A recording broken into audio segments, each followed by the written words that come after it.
కుట్రకు తెరలేపింది పాకిస్తాన్. బలూచిస్తాన్ను వదిలించుకునే ప్లాన్లో ఉంది. బలూచిస్తాన్ను అమెరికాకు అమ్మేసే ప్లాన్లో ఉంది పాకిస్తాన్. బలూచిస్తాన్లో అరుదైన ఖరీదైన 50 రకాల ఖనిజాలను గుర్తించింది. ఈ నేపథ్యంలో బలూచిస్తాన్ ఖనిజ సంపద దాదాపుగా 6 లక్షల కోట్లు ఉంటుందంటూ అంచనా వేస్తోంది. ప్రత్యేక దేశం కోసం పాకిస్తాన్పై బలూచ్ ఆర్మీ తిరుగుబాటు చేస్తున్న వేళ బలూచ్ను పాకిస్తాన్కు పూర్తిగా బలూచిస్తాన్ను ఒక అమ్మేసే ప్రయత్నం చేస్తుంది పాకిస్తాన్. అప్పులు పోగొట్టుకోవాలని పాకిస్తాన్ ప్లాన్ చేస్తోంది. అమెరికాకు బలూచిస్తాన్ను హస్తగతం చేసే ఆలోచనలో ఉంది. ఇప్పటికే అమెరికా పాకిస్తాన్ మధ్య ఒక ఒప్పందం కూడా కుదిరినటువంటి పరిస్థితి మనం చూస్తున్నాం. పాక్ సైన్యానికి చెందిన ఫ్రంటియర్ వర్క్స్ ఆర్గనైజేషన్ అలాగే యుఎస్ స్ట్రాటజిక్ మెటల్స్ సంస్థ మధ్య ఒక ఒప్పందం కుదిరింది. అదే పోలీమెటాలిక్ రిఫైనరీ ఒకటి ఏర్పాటు చేయాలని. ఇది ఎక్కడ ఏర్పాటు చేయబోతున్నారు? బలూచిస్తాన్లో ఏర్పాటు చేసే ఆలోచనలో ఉన్నారు. ఒక దేశం సుసంపన్నం అవుతుంది అంటే ఇప్పటికే పాక్ ప్రధాని షహబాజ్ షరీఫ్ ప్రకటించారు. ఏమని? మా దేశం సుసంపన్నం కాబోతోంది అని. ఒక దేశం సుసంపన్నం కాబోతోంది అంటే ఎలా అవుతుంది? వ్యాపారం చేయడం వల్ల, ఉత్పత్తి పెంచడం వల్ల, లేకపోతే గొప్ప గొప్ప ప్రకృతి ప్రసాదించినటువంటి వరాలు, ఇదిగో ఇలాంటి ఖనిజాలు, ఆయిల్స్, గ్యాస్ ఇలాంటివి ఉండడం వల్ల. కానీ పాకిస్తాన్లో ఇవేమీ లేవు. కానీ ఎలా సుసంపన్నం కాబోతోంది? బలూచిస్తాన్ను అమ్మేయడం వల్ల, బలూచిస్తాన్ను అమెరికా వద్ద తాకట్టు పెట్టడం వల్ల. బలూచిస్తాన్ ఏమైనా పాకిస్తానా? పాకిస్తాన్దా బలూచిస్తాన్ అంటే? వాళ్ళు సపరేట్గా మాది, ఈ ప్రాంతం మాది అని ప్రకటించుకున్నారు. కొన్ని దశాబ్దాల అణిచివేతకు చర్మగీతం పాడుతూ ఇక మేము మీ కింద, మీ కాళ్ళ కింద బ్రతకాల్సిన అవసరం మాకు లేదు అంటూ ప్రత్యేక బలూచిస్తాన్ని వాళ్ళు ప్రకటించుకున్నారు. ఇది మా దేశం, మా ప్రాంతం, మా వనరుల్ని తీసుకుంటూ, మా తిండి తింటూ, మా ప్రజల కష్టాన్ని పిండుకుంటూ చివరికి మమ్మల్ని కాళ్ళ కింద తొక్కేశారు ఇన్నేళ్ల పాటు, ఇన్ని దశాబ్దాలుగా. ఇక అది కుదరదు అని పాకిస్తాన్ ఆర్మీని ఎదిరించి బలూచిస్తాన్ లిబరేషన్ ఆర్మీ పాకిస్తాన్ను వెనక్కి నెట్టి తమ ప్రాంతాన్ని తాము సొంతం చేసుకుంటే ఇప్పుడు పాకిస్తాన్ ప్రకటించుకుంటుంది we are going to be rich అని చెప్పి. ఎలా రిచ్ అవుతారు? బలూచిస్తాన్ని తాకట్టు పెట్టే హక్కు పాకిస్తాన్కి ఎక్కడి నుంచి వచ్చింది? బలూచిస్తాన్ని పాకిస్తాన్ అమెరికాకు అమ్మేసే ప్లాన్లో ఉంది. బలూచిస్తాన్ ఊరుకుంటుందా? దీనికి సంబంధించి ఇప్పటికే బలూచిస్తాన్ రియాక్ట్ అయింది. You can see that photo. ఒక్కసారి ఆ ఫోటో ఒక్కసారి మీరు చూడండి. అక్కడ ఎవరెవరు ఉన్నారో మీరు ఒకసారి గమనించండి. అమెరికా అధ్యక్షుడు ట్రంప్ ఉన్నారు, పాక్ ఆర్మీ చీఫ్ మునీర్ ఉన్నారు, అలాగే పాక్ ప్రధాని షహబాజ్ షరీఫ్ ఉన్నారు. వాళ్ళందరూ ఒక బాక్స్ చూపిస్తున్నారు. అందులో మనం చూడొచ్చు రకరకాల రాళ్ళు లాంటివి కనిపిస్తున్నాయి మనకి. కొన్ని రకాల క్రిస్టల్స్ కనిపిస్తున్నాయి, వైట్గా, గ్రీన్గా, రకరకాలుగా. అవన్నీ ఏంటి? బలూచిస్తాన్లో ఉన్నటువంటి ఖనిజ సంపద, బలూచిస్తాన్లో ఉన్నటువంటి రేర్ ఎర్త్ మెటల్స్, వాటిని పాకిస్తాన్ అధ్యక్షుడు ప్రధాని పాకిస్తాన్ ఆర్మీ చీఫ్ ట్రంప్కు చూపిస్తున్నారు. ఇదిగో మీకు మేము గిఫ్ట్గా ఇస్తున్నామంటూ వైట్ హౌస్లో ఆయన్ని కలిసి చాలా గొప్పగా ఇచ్చారు. మా దేశంలో ఇవన్నీ ఉన్నాయి, వీటినన్నింటినీ వెలికి తీద్దాం, 6 లక్షల కోట్లు వీటి విలువ ఉంటుంది అని చెప్పి ట్రంప్కి వారు చెప్పి వారిద్దరూ అమెరికా పాకిస్తాన్ ఒక ఒప్పందం కుదుర్చుకున్నారు. కానీ అవి ఎక్కడున్నాయి? బలూచిస్తాన్లో ఉన్నాయి. అవి ఎక్కడ వెలికి తీయాలి? బలూచిస్తాన్లో తీయాలి. దానికి ఒప్పుకోవాల్సింది ఎవరు? బలూచిస్తాన్ని ఇప్పుడు ఎవరు పాలిస్తున్నారు? బలూచిస్తాన్ లిబరేషన్ ఆర్మీ చేతిలో కదా ఉంది. వాళ్ళు అంటూ ఒక ప్రత్యేకంగా దేశంగా ప్రకటించుకున్నారు. They are having their own currency, they are having their own rules, they are having their own democracy అక్కడ. అలాంటప్పుడు who is Pakistan to sell Balochistan to America? అమెరికాకి ఎలా అమ్మగలుగుతుంది? కేవలం ఇదంతా కూడా నియంతృత్వ ధోరణిలో చేయడానికి. అంటే పాకిస్తాన్కు చేత కావడం లేదు బలూచిస్తాన్ని ఓడించడం, తిరిగి తమ హస్తగతం చేసుకోవడం, దశాబ్దాలుగా వాళ్ళ దగ్గర ఉన్నటువంటి ఖనిజ సంపదను దోచుకొని వాళ్ళ ప్రజల యొక్క రక్తాన్ని పిండి వచ్చినటువంటి డబ్బులతో ఉగ్రవాదుల్ని పెంచి పోషించి ఇక మనం చూసాం. చివరికి సాధించింది ఏముంది? పాకిస్తాన్ ఏమన్నా గొప్ప దేశంగా మారిపోయిందా? అదే కరువు, అదే కర్మ ప్రజలకి. చివరికి ఈ ఈ రకమైనటువంటి దౌర్జన్యాలను తట్టుకోలేక బలూచిస్తాన్ లిబరేషన్ ఆర్మీ ఏర్పాటయ్యి అక్కడ తమకంటూ ప్రత్యేక దేశాన్ని ఏర్పాటు చేసుకున్నారు. తమ ప్రాంతాన్ని వదిలేయమని చెప్పారు. మాకు సంబంధం లేదు పాకిస్తాన్తో అని చెప్పారు. కానీ ఇప్పుడు పాకిస్తాన్ ఆ బలూచిస్తాన్ లిబరేషన్ ఆర్మీతో ఫైట్ చేయలేక, ఏం చేయాలో తెలియక, పరువు పోగొట్టుకొని తమ దేశంలో అంతర్యుద్ధం మొదలవుతుంటే, ఇప్పటికే ఒక బలూచిస్తాన్ లిబరేషన్ ఆర్మీ తమ పాక్ సైన్యాన్ని తుక్కుమంటూ తుక్కుగా కొడుతుంటే అక్కడ కనపడ్డ చోటల్లా కాల్ చేస్తుంటే ఏం చేయలేక అమెరికా సహాయం కోసం ఎదురు చూస్తోంది. ఎవరు మాకు సహాయం చేస్తారు తిరిగి బలూచిస్తాన్ ఆక్రమించుకోవడానికి అని ఎదురు చూస్తోంది. అమెరికా ఎందుకు సహాయం చేస్తుంది? ట్రంప్ క్యారెక్టర్ ఎలాంటిదో మనకు తెలుసు కదా. సహాయం కోసం వెళ్ళావా, ముందు సహాయం చేస్తే ఆ తర్వాత దాంట్లో ఖచ్చితంగా ఏదో ఒక డీప్ మీనింగ్ ఉంటుంది, డీప్గా ఒక థాట్ ఉంటుంది. లేదు సహాయం చేయాలంటే మరి నాకేంటి అంటాడు. సో ఇప్పుడు పాకిస్తాన్ ట్రంప్కి ఎరవేయాలి. ఆ ఎరని బలూచిస్తాన్ రూపంలో వేస్తుంది. బలూచిస్తాన్లో ఉన్నటువంటి ఈ రేర్ ఎర్త్ మెటల్స్ని ఎరగా వేస్తుంది. అమెరికా అండతో పాకిస్తాన్ పూర్తిగా బలూచిస్తాన్ని తిరిగి స్వాధీనం చేసుకొని అక్కడున్నటువంటి రేర్ ఎర్త్ మెటల్స్ని త్రవ్వి తీసి అమెరికాకి ఇచ్చి 6 లక్షల కోట్ల సంపదను తీసుకోవాలని తమ దేశం రిచ్గా 6 లక్షల కోట్లతో ఏమవుతుంది? ఏం కాదు 6 లక్షల కోట్లు అంటే. మన భారతదేశంలో 3 రాష్ట్రాల బడ్జెట్, మన భారతదేశంలో 3 రాష్ట్రాల బడ్జెటే కదా. 6 లక్షల కోట్లతో ఏమవుతుంది? Nothing happens there. వాళ్ళు టెర్రరిస్టులకు పెట్టడానికి సరిపోతుంది. అందులో వచ్చిన దాంట్లో సగానికి పైగా ఆ టెర్రరిస్టులే తీసుకుంటారు. టెర్రరిస్ట్ క్యాంపులకు వెళ్ళిపోతుంది. మిగతా సగంలో మళ్ళీ సగానికి పైగా అక్కడ ఉన్నటువంటి నాయకులు దోచుకు తింటారు. ఇంకో వచ్చేది ఎంతో మిగులుతుంది. ఒక ఐస్ ఎగ్జాంపుల్ కనిపిస్తుంది కదా ఒక సినిమాలో మనకి. చివరికి ఏమి మిగిలేది ఏం లేదు, ప్రజలకు ఏమి ఉండదు. ప్రజల బ్రతుకులు అంతే. పాకిస్తాన్లో తిండి లేక అలాగే కొట్టుకుంటూ ఉంటారు, తిండి లేక అలాగే ప్రాణాలు పోతూ ఉంటాయి, దొంగతనాలు చేస్తూ ఉంటారు, గొడవలు పడుతూ ఉంటారు, రెబల్ గ్రూప్స్ ఫామ్ అవుతాయి. This is what going to happen. అతి త్వరలో ఖచ్చితంగా అంతర్యుద్ధం రాబోతుంది పాకిస్తాన్లో. నేపాల్ తరహా అంతర్యుద్ధం. నేపాల్ అనడం కంటే కూడా నేపాల్ని మించిన, గతంలో బంగ్లాదేశ్ కంటే, అంతకుముందు శ్రీలంక కంటే ఈ దేశాల్లో ఎక్కడ చూడనటువంటి ఒక భయంకరమైనటువంటి అంతర్యుద్ధం ప్రజల నుంచి రాబోతుంది. ప్రజలు ప్రభుత్వాల మీద తిరగబడబోతున్నారు. I'm sure about that. పరిస్థితులు అలాగే ఉన్నాయి అక్కడ. ఒక అంతర్యుద్ధం రావడానికి ఎలాంటి క్వాలిటీస్ అయితే ఉండాలో అవన్నీ పాకిస్తాన్లో కనిపిస్తున్నాయి. నాయకుల అవినీతి, లేదంటే ప్రజల్ని తప్పుదోవ పట్టించడం, అభివృద్ధి లేకపోవడం, ఆకలి చావులు, బాధ్యత లేకపోవడం, యుద్ధ కాంక్ష, టెర్రరిస్టులను ఎంకరేజ్ చేయడం, ఇంతకంటే ఇంకేం కావాలి? ఆ దేశం నాశనం అయిపోవడానికి ఆల్రెడీ నాశనం అయిపోయింది.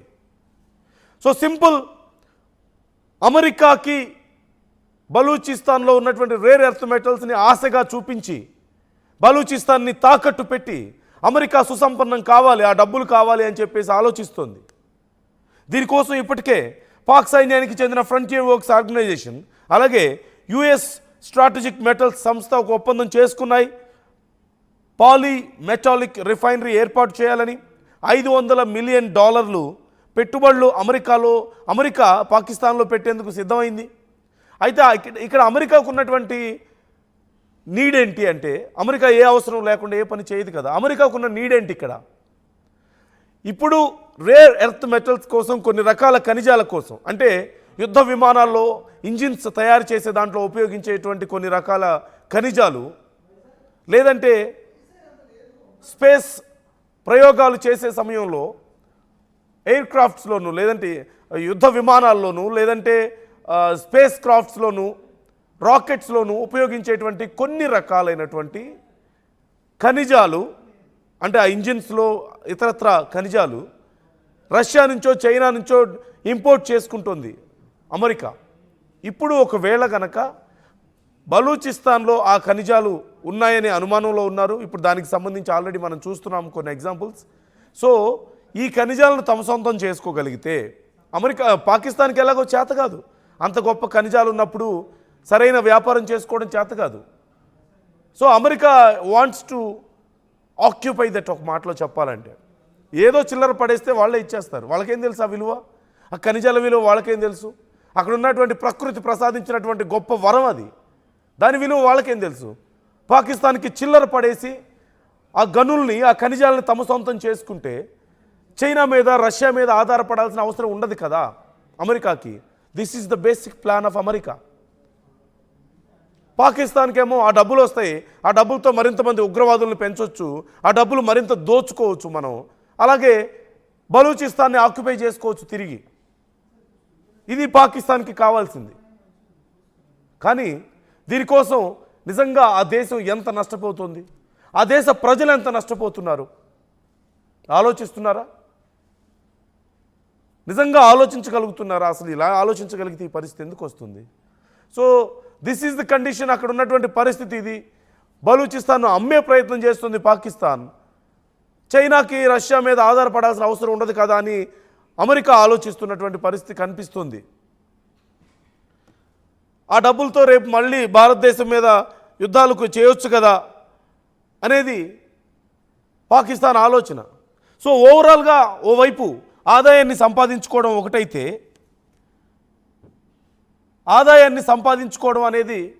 అంతే, మాకు బాగా డబ్బులు వస్తాయని చెప్పుకునేది ఒకటైతే, అసలు one of the major reason ఖచ్చితంగా బలూచిస్తాన్ని లేకుండా చేయడమే. అంటే బలూచిస్తాన్ని తిరిగి హస్తగతం చేసుకోవడమే. అక్కడ ఉన్నటువంటి మెటల్స్ అమ్ముకొని బిజినెస్ చేసుకోవాలి. దానికంటే ముఖ్యంగా తమకు కొరకరాని కొయ్యగా ఉన్నటువంటి బలూచిస్తాన్ లిబరేషన్ ఆర్మీని అణిచివేయాలి, పూర్తిగా తుదముట్టించేయాలి. This is the major plan of Pakistan. ఏం చేయలేకపోతున్నారు బలూచిస్తాన్ లిబరేషన్ ఆర్మీని. Even BLA try to bargain with India. యుద్ధం సమయంలో మీరు చూశారు, యుద్ధం సమయంలో అప్పటి వరకు ఉన్న పొజిషన్ కంటే చాలా అడ్వాన్స్ అయ్యారు. భారత్ పాకిస్తాన్ యుద్ధం జరుగుతున్న సమయంలో అడ్వాన్స్ అయ్యి పూర్తిగా బలూచిస్తాన్ని తమ హస్తగతం చేసుకోగలిగారు. ఆ టైంలో పాకిస్తాన్ ఏం చేయలేకపోయింది. I'm sorry for using this word. ఏం పీకలేకపోయింది అక్కడ బలూచిస్తాన్ లిబరేషన్ ఆర్మీని. అప్పుడు బలూచిస్తాన్ లిబరేషన్ ఆర్మీ ఇండియాను కన్సల్ట్ చేసింది, ఇండియాను కాంటాక్ట్ చేసింది. ఏమని? మాకు అవకాశం ఇవ్వండి, మాకు కొద్దిగా మీరు సపోర్ట్ ఇవ్వండి, పాకిస్తాన్ సంగతి మేము చూసుకుంటామని చెప్పేసి బలూచిస్తాన్ లిబరేషన్ ఆర్మీ ఇండియాని కాంటాక్ట్ అయింది. బట్ ఇండియా ఒప్పుకోలేదు. ఎందుకంటే బలూచిస్తాన్ లిబరేషన్ ఆర్మీ ఒక రకమైనటువంటి రెబల్ గ్రూప్ అక్కడ. సో వెళ్ళి వాళ్ళతో కాంటాక్ట్ పెట్టుకొని, అంటే మనం చేయలేని పనా? నిజంగా పాకిస్తాన్ని తుదముట్టించాలంటే మనం చేయలేని పనా ఇంతసేపు మనకి? This much time. కాకపోతే అక్కడ ఉన్నటువంటి ప్రజల ప్రాణాలకు విలువిచ్చి, ఈ ఆధునిక యుగంలో కూడా యుద్ధాలతో దేశాలు నాశనం అయిపోయే పరిస్థితి ఉండకూడదని ఆలోచించి భారతదేశం కంట్రోల్గా ఉంది. అంతే తప్ప మనకి చేయలేక కాదు. సో ఇలాంటి టైంలో బలూచిస్తాన్ లిబరేషన్ ఆర్మీ ఏమడిగింది? మాకు కొంచెం గన్స్ ఇవ్వండి, మరికొంత డబ్బులు ఇవ్వండి, కొన్ని గన్స్ ఇవ్వండి, just give us some support, will take care of Pakistan అని అడిగింది. But India didn't say okay for that. మనందరికీ తెలుసు, ఒకవేళ అప్పుడు మన ఇండియా దగ్గర కనుక, మన భారతదేశం దగ్గర కొంచెం కుట్ర కోణం కనుక ఉండుంటే, కుట్ర చేయాలన్న ఆలోచన ఉంటే, నిజంగానే బలూచిస్తాన్ కొంచెం పవర్స్ మనం ఇచ్చేస్తే పాకిస్తాన్ పరిస్థితి ఏంటి? మనం ఇన్వాల్వ్ అవ్వాల్సిన అవసరం లేదు. మన శత్రువుకి శత్రువు మనకు మిత్రుడు అన్న ఆలోచనలో ఒక్కసారి భారతదేశం వెళ్ళుంటే పాకిస్తాన్ ఇప్పుడు భూమి మీద మిగిలేది కాదు, పాకిస్తాన్ ప్రభుత్వం అక్కడ ఉండేది కాదు, షహబాజ్ షరీఫ్ ఉండేవాడు కాదు, మునీర్ ఉండేవాడు కాదు. కానీ రేపు బిఎల్ఏ నిజంగా పాకిస్తాన్ను పాలించగలుగుతుందా? అసలు వాళ్ళ రూల్స్ ఏంటి, రెగ్యులేషన్స్ ఏంటి, వాళ్ళ డెమోక్రటిక్ వాల్యూస్ ఎలా ఉన్నాయి? లేదంటే అసలు రాజ్యాంగాన్ని అమలు చేయగలుగుతారా? ఇప్పుడు బంగ్లాదేశ్ లాగా బంగ్లాదేశ్ అంటున్నాను, ఐఎమ్ సారీ, ఇప్పుడున్నటువంటి ఇతర దేశాలు, సిరియా కానీ కొన్ని ప్రాంతాల్లో పరిస్థితి ఎలా ఉందో మనం చూస్తున్నాం. అక్కడ నాయకులు పోయిన తర్వాత మంచి చెడో పక్కన పెడితే నాయకులు పోయి రెబల్ గ్రూప్స్లోకి చేతిలోకి వెళ్ళిపోతే పరిస్థితులు ఎంత దారుణంగా ఉన్నాయో మనం చూస్తున్నాం. ఆఫ్ఘనిస్తాన్లో చూస్తున్నాం. ఆఫ్ఘనిస్తాన్ పరిస్థితి ఎలా ఉందో మనం చూస్తున్నాం ఇప్పుడు పూర్తిగా. సో అలాంటి ఒక పరిస్థితి వస్తుందేమో అన్న భయంలో ఒక జాగ్రత్తతో భారతదేశం ఆలోచించింది. సో అడ్వాంటేజ్ తీసుకోలేదు మనం సిచ్యువేషన్ని. పాకిస్తాన్ని నాశనం చేయడానికి మనకి ఎన్నో దారులు ఉన్నాయి, కానీ ఎప్పుడు మనం దొంగ దెబ్బ తీయాలని ప్రయత్నించలేదు. స్ట్రైట్గా అయినా సరే మనం పాకిస్తాన్ని పూర్తిగా నేలమట్టం చేయగలిగే శక్తి ఉంది. మొన్న యుద్ధం జరిగినప్పుడు ఇంకా 2 బాంబులు వేస్తుంటే చాలు, 2 more bombs చాలు.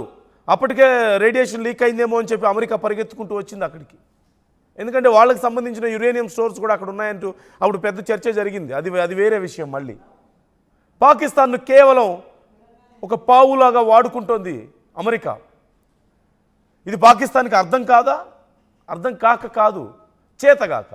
ఎందుకంటే వాళ్ళు నిజంగా ఇంత పెద్ద గొప్ప నిధులుంటే వాళ్ళ దగ్గర ఇన్ని రోజుల నుంచి గుర్తించకుండా ఉన్నారా? గుర్తించారు. ఇప్పుడు గుర్తించినా ఏం చేయగలుగుతున్నారు? నిజంగా ఇదిగో మాకు ఇంత సంపద ఉంది, మేము వ్యాపారం చేస్తాం అని 4 దేశాలతో ఒప్పందం కుదుర్చుకొని బాగా డబ్బులు వచ్చిన తర్వాత మా దేశాన్ని మేము అభివృద్ధి చేసుకుంటాం అన్న ఆలోచనలో ఉంటారు కదా. కానీ డైరెక్ట్గా వెళ్ళి ట్రంప్ దగ్గరికి వెళ్ళి ఇదిగో మేము మీకు గిఫ్ట్ ఇస్తున్నాం అని చెప్తారా? Who can give such kind of gifts? ప్రజలు కష్టాలతో చచ్చిపోతుంటే, అక్కడ ప్రజలు తిండి లేక నానా అవస్థలు పడుతుంటే వెళ్ళి మీ దగ్గర ఉన్నటువంటి సంపదను అమెరికాకి గిఫ్ట్ ఇస్తారా? వాళ్ళు విదిల్చినటువంటి 4 అన్నం మెతుకుల కోసం ఆశపడతారా? 4 చిల్లర నాణ్యాల కోసం ఆశపడతారా? వ్యాపారం చేయగలిగిన సామర్థ్యం ఉన్న వాళ్ళ పని ఇదేనా చేసేది? So this is the condition. మీరేమనుకుంటున్నారు? ఈ రేర్ ఎర్త్ మెటల్స్ విషయంలో అమెరికా పాకిస్తాన్ మధ్య కుదురుతున్నటువంటి ఈ ఒప్పందాన్ని మీరు ఎలా చూస్తున్నారు? అండ్ ఓవరాల్గా వన్ థింగ్ ఈజ్ క్లియర్. ఒకవేళ నిజంగా పాకిస్తాన్కి డబ్బులు వస్తే ఆ డబ్బులు ఎక్కడికి వెళ్తాయో మనందరికీ తెలిసిందే. And I forgot to read that post. ఏమని? ఇప్పటికే దీనికి సంబంధించి మరి బలూచిస్తాన్ ఏం చేస్తుంది? పాకిస్తాన్ అమెరికా అగ్రిమెంట్ కుదుర్చుకుంటే బలూచిస్తాన్ ఖాళీగా ఉంటుందా? చేతులు ముడుచుకొని కూర్చుంటుందా? రండి తీసుకువెళ్ళిపోండి, మా దగ్గర ఉన్న మెటల్స్ అన్నీ, రేర్ ఎర్త్ మెటల్స్ అన్నీ, మా దగ్గర ఉన్న ఖరీదు సంపద అంతా తీసుకెళ్ళిపోండి, మేము చేతులు ముడుచుకొని కూర్చుంటాం అంటారా? చేతులు ముడుచుకొని కూర్చోడానికా వాళ్ళు ఇంత సాధించుకుంది? సో వాళ్ళు ఒక ట్వీట్ చేశారు. I would like to read the tweet. నేను మీకు ఆ ట్వీట్ని చదివి వినిపిస్తాను ఒకసారి. పాకిస్తాన్ గురించి అసలు బలూచిస్తాన్ ఏం ఆలోచిస్తుంది, what is Balochistan view about this agreement అనేది నేను మీకు ఒకసారి చదివి వినిపిస్తాను. చూడండి, అక్కడ ఉన్నటువంటి బలూచిస్తాన్ లిబరేషన్ ఆర్మీ నుంచి వచ్చినటువంటి ట్వీట్ ఇది. Dear Donald Trump, the samples of rare earth minerals shown to you are being presented by Pakistan's corrupt military chief Asim Munir and his puppet prime minister are stolen from Balochistan during illegal mining. Illegal మైనింగ్లో మా దగ్గర దోచుకున్నారు, దొంగతనం చేశారు అని చెప్పేసి వాళ్ళు చెప్తున్నారు. అది కూడా ఎలా సంబోధిస్తున్నారు చూసారా? ఎలా సంబోధిస్తున్నారు చూసారా? Being presented by Pakistan's corrupt military chief.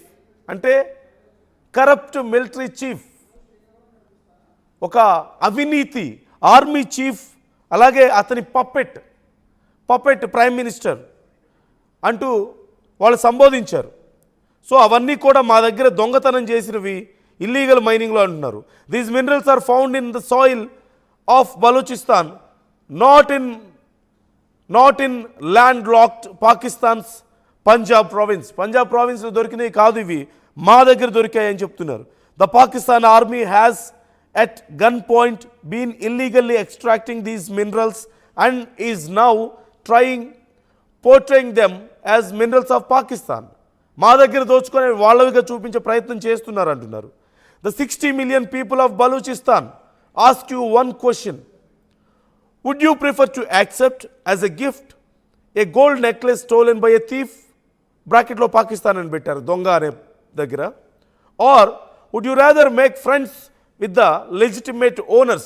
అక్కడ బ్రాకెట్లో బలూచ్ పీపుల్ అని పెట్టారు. In the gold trade, lawfully and with dignity earn thousands of gold necklaces. ఈ ఒక్క ఎగ్జాంపుల్ మనకు అర్థమైపోతుంది. ఒక దొంగ అంటే ఎవరిక్కడ వాళ్ళ ఉద్దేశంలో పాకిస్తాన్. ఒక దొంగ ఒక గోల్డ్ నెక్లెస్ని దొంగతనం చేసి తీసుకొచ్చి మీకు గిఫ్ట్గా ఇస్తే మీరు వాళ్ళతో అగ్రిమెంట్ పెట్టుకుంటారా? అంటే ఒక దొంగిలించినటువంటి వస్తువు తీసుకొచ్చి మీకు ఇస్తే వాళ్ళతో మీరు అగ్రిమెంట్ పెట్టుకుంటారా? లేదంటే ఆ గోల్డ్ నెక్లెస్ ఓనర్తో మీరు అగ్రిమెంట్ పెట్టుకుంటారా? వాళ్ళతో పెట్టుకుంటే దొంగతనం చేసింది ఒకటే మీ దగ్గరకు వస్తుంది. ఓనర్స్తో అంటే బలూచిస్తాన్ పీపుల్స్తో పెట్టుకుంటే అగ్రిమెంట్ పెట్టుకుంటే మీకు అలాంటివి 100 వస్తాయి, 1000 వస్తాయి అని చెప్పి బలూచిస్తాన్ లిబరేషన్ ఆర్మీ చేసినటువంటి ట్వీట్ అది. I hope you will consider it appropriate instead of becoming a accomplice into looting Balochistan minerals with a thief like Pakistan. పాకిస్తాన్లోని దొంగలతో చేతులు కలపరని మేము ఆశిస్తున్నాం అంటున్నారు. To establish future relations with the true owners of this earth resources the Baloch people అంటూ నిజంగా ఈ earth రిసోర్సెస్కి నిజమైన owners Balochistan పీపుల్తో మీరు అగ్రిమెంట్ పెట్టుకుంటారని, నిజంగా మీరు వ్యాపారం చేయదలుచుకుంటారని మేము ఆశిస్తున్నామంటూ బలూచిస్తాన్ లిబరేషన్ ఆర్మీ చేసినటువంటి ట్వీట్ ఇది. సో ఖచ్చితంగా బలూచిస్తాన్ లిబరేషన్ ఆర్మీ యుద్ధానికి అవ్వబోతోంది. అవసరమైతే పాకిస్తాన్తోనే కాదు అమెరికాతో అయినా సరే ఈ విషయంలో. So it's going to B a war. మరొకసారి పాకిస్తాన్ బలూచిస్తాన్ లిబరేషన్ ఆర్మీ మధ్య భారీ యుద్ధం ఉండబోతుంది. అండ్ ఇప్పుడు వాళ్ళ దగ్గర రేర్ ఎర్త్ మెటల్స్ ఉన్నాయి.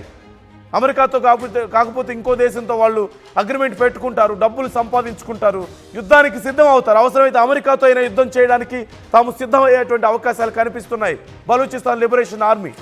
So America is going to face a war again. Pakistan is going to face a war again.